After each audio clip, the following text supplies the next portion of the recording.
Welcome to Made for More podcast, where faith and personal growth converge. I'm Julia, and I'm honored to guide you on a journey of empowerment and transformation alongside our occasional co-host, Omar. We are passionate believers and advocates for unlocking your God-given full potential. Join us as we explore the intersection of faith, life, business, and relationships, igniting a fire within to embrace the truth that your life is destined for greatness.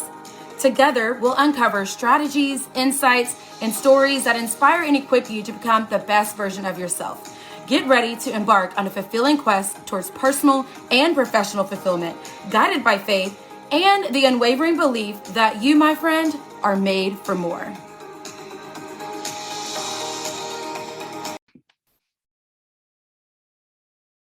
Hello, you guys. Welcome back to another episode of Julia Keeps It Real. We have another guest and somebody that I'm super excited to bring to you guys. I have just started following Alexis recently, and I'm already mesmerized by the things that you do, your content. She's so fun with her reels. I'm just I love this girl. So cannot wait for her to drop some nuggets for you guys today, for you guys to know who she is and to follow her and get to know her and what she can provide for you, the services she has for you. So Alexis, kind of tell us a little bit more about you. Hi. Well, yeah, I'm Alexis and I'm from the South. I'm from Southeastern North Carolina. I am married. My husband has been in the Army for over a decade now. We have 4 kids. They are ages 8, 5, 4, and 2. So it is busy around here. I'm a homeschooling mom and very involved with our church. And I teach network marketers how to find rhythm in their home and in their business. Because I really do believe from the top of my head to the tip of my toes, you can be successful in both your home and your business at the same time. I love that. So I kind of just want to know, because we have a lot of similarities. I think too, a lot of people in network marketing, that are at the top ranks, a lot of times it's their full-time job, or maybe you're doing a stay-at-home mom with that. But I found it hard finding a lot of women that were working full-time and trying to juggle MLM and being a mom. And so I was big on creating systems so we can have that flow. So I kind of want to know what got you to the point where you realized you wanted to be the systems queen and this was your niche. Tell us how you got there. Yeah. So I have been in network marketing for 15 years. I started when I was the wee old age of 18. So if you're good at math, you now know how old I am. And I just did a little bit here and there. My mom was my recruiter and she had a really big goal. And what does a good daughter do if her mom has a goal, right? She joins her team. Yeah. And so that's what I did. And I loved it. I moved into leadership and I began training people, my team. I would train at different retreats. And I realized that when I had the most fun training, when I would walk away from that speech or whatnot, and I felt fired up, I was talking about systems. And people would come to me as I started to have kids, and we had them very close in age, and we were in a very different season of life. And they would go, "How do you do it all?"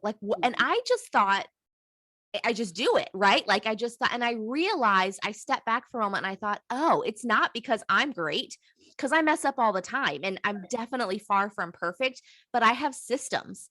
And I realized they don't keep me in a black and white box, but they're in a rhythm. It's a cadence. It's a flow to the way that I do things. So that's how I figured out, oh, I really like teaching this. Oh, I love that. Okay. I cannot wait for you to share something with us today about your systems, and then what we can do going forward to get some more of those tips, strategies, and ideas. But just kind of tell us before we get into the good tips, what do you contribute to, if somebody says you're successful in business or you're successful in MLM, or even for you doing your service industry now for MLM, what do you contribute to your success and how do you define success?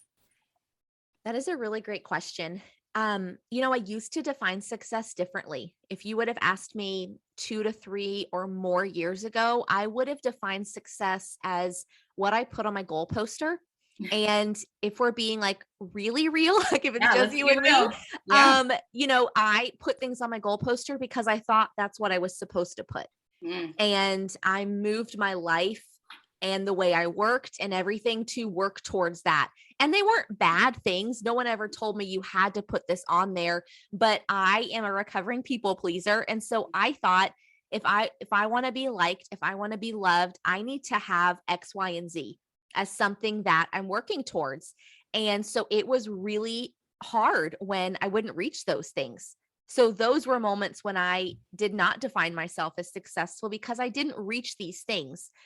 And now I've realized that, you know what? I get to set goals that really honor my family, my priorities, my values. And also, guess what? Hello, I learned they can still be profitable, right? Like Yeah. it Yeah. doesn't have to be separate. So if I am honoring my family, I am prioritizing my schedule in a way that puts them first over my work and it puts my faith first over my work, then that for me is success. I love that. I love that.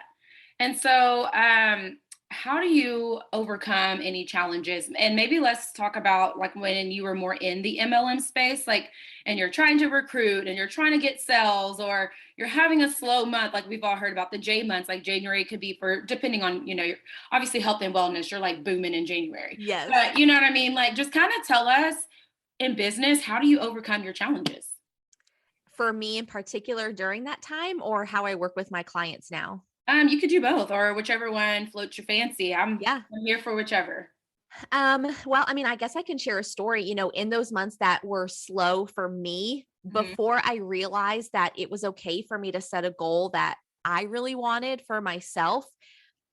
I just pretended like everything was great on the Mhm. outside. Everything, I had a facade that it was great. And behind the scenes, I knew things were not coming together.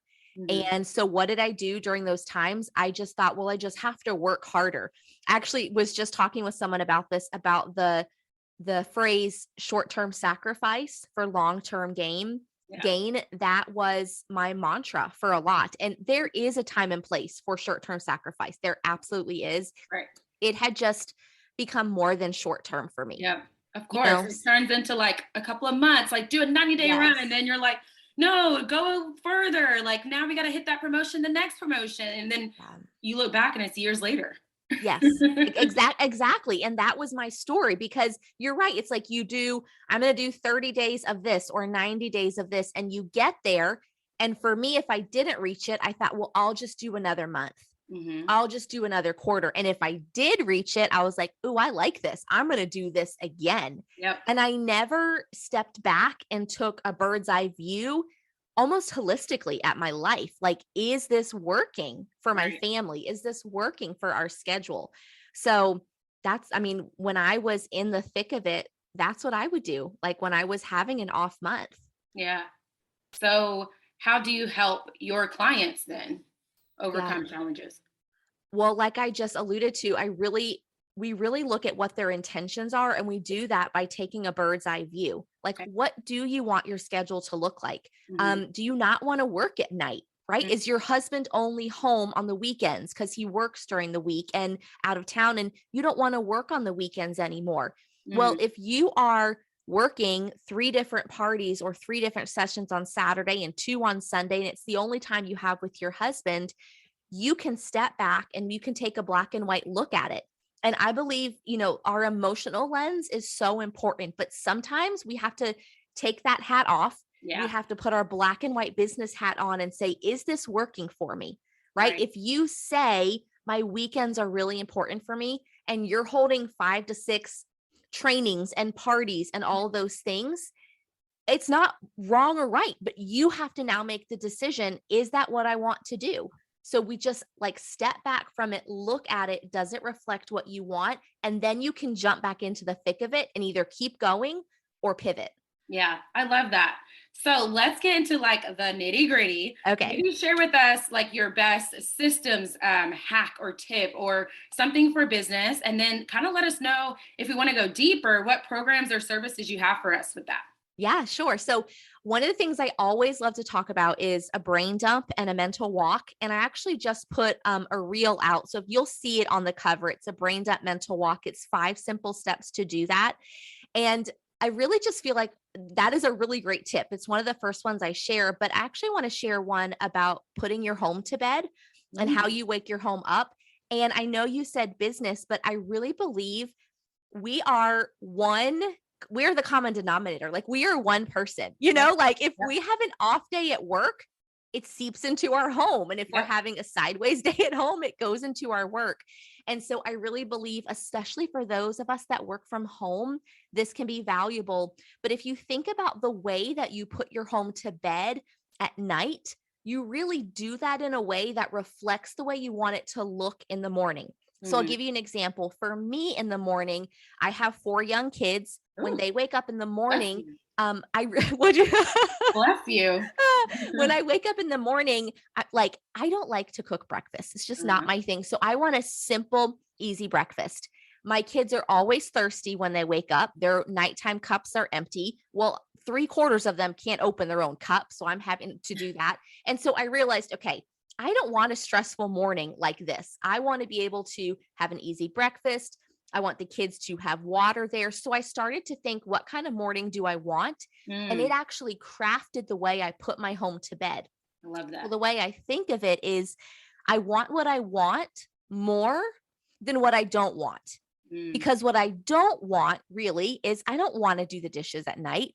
I don't want to get breakfast ready. I don't want to fill all their water cups up, put them out. But what I do want is a stress-free morning. Yeah. I want a clean sink in the morning. So it just gives me this different filter of putting my home to bed so that I can wake up in the environment that I want to.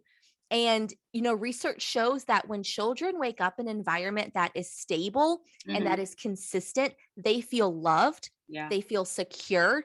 And we also feel that as adults, you know, and so we can be in these crazy seasons of life change or things going on. And what if every morning you knew your Alexa was going to play the same music right when you woke up, that you knew your diffuser was going to wake you up to that smell, that you knew your coffee was going to be brewing.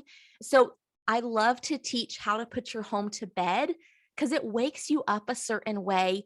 And like we said, our home seeps into our work. It will start your work day off, hopefully incredible. Yeah. Wow. That's a lot of greatness. Totally agree. And that's even what I say, like with my Faith Freedom Flow, it's like, when you focus on yourself and leveling up your own life, it's going to transfer into your business. And so I completely agree. If we work on ourselves, our routines, which is basically what you're telling us with putting your home to bed, it's having those systems and routines. And, you know, being an educator, I know how big of a deal that is for kids. And honestly, I wanted my kids to feel that safety net and that comfort. But also, I know, you know, being a mom of 4, when your kids are chill, like you're going to be more chill and you're going to have a better day. So it's just a whole flow of your morning. I can I was visualizing it whenever you're talking and you're like, get the coffee going, like have it set. Like I love all those tips and ideas. And what probably the part that I love the most is what you said. I know what I want more than what I don't want. So focusing on what you want and basically setting yourself up for those things, right? Yes. Essentially, you're like, you hate those dirty dishes. You hate your kids running to you thirsty in the morning. You don't want to cook. You know these things about you. So why not set yourself up in advance to have the things you want? I've never thought of it like that, but honestly, Alexis, that was amazing. So thank you for that.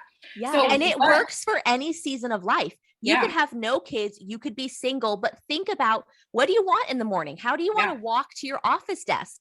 That determines how you leave it the day before. So I love that resonated. Yeah, so true. So how do we get more tips, strategies? What other services or programs do you provide for us? So we can go a little deeper with it. Yeah. So Instagram, that's my place to hang out. And I always joke, I'm very much a real person. I do put my yoga pants on the same way you do. So if you have questions or you want to see if the programs that I offer are a good fit to save time, just send me a DM and we'll have a conversation and see. I have an ongoing program where I work with network marketing women and also other entrepreneurs, but it teaches them in 8 weeks the foundations of rhythm for your home and your business. And we take them and we tweak them and customize them to fit for your life, to work for you. And so if that seems like something that perks your interest, to save time, like I said, just send me a DM and we'll see if it works for you. Okay, I love that. Alexis handles and all her information is going to be in the show notes. And then if you follow me on Instagram, Facebook, however, we'll have the graphic with all of the information. However, for people that are like, I don't know how to go to the show notes, or just tell me right now because I'm going to go click and follow you. What is your Instagram handle? Yes. So it's Alexis T. Greco, Greco. And you'll say Systems Queen. You'll find me there. Yeah, I love it. Anything else that we did not cover that you think that we can talk about? I know we mentioned your best tips and how to stay connected, but if there's any last words of wisdom, any systems queen, advice or quote that you got for us before we close out, I would love to hear it. If not, then just, we can obviously stay connected for sure, you and I, because like I said, your reels are just hilarious and I love you for them. But if you have any last words, we would love to hear it. Yeah. I mean, honestly, I would say go check out the reel about a brain dump. It's 5 simple steps to a brain dump and a mental walk. It is something that will cost you nothing. It will take 10 to 15 minutes of your time and you will reap great, great rewards just from doing that. So check that out and see how that would help you. Okay, I for sure will. I must have missed that one because I think I saw the one that you mentioned about short term and long term. Yeah. But yeah, I'm going to check that one out too. Okay, you guys, we're going to say bye to Alexis, but hopefully this isn't bye forever. Stay connected with her, follow her on Instagram, DM her, see if some of her systems and things are something that you need. I firmly believe that systems and structure is the way to go to help you reach those goals in life. So thank you again, Alexis, for being here. We're so glad that we had some time together and we will be back for the next episode soon. Thanks, Julia.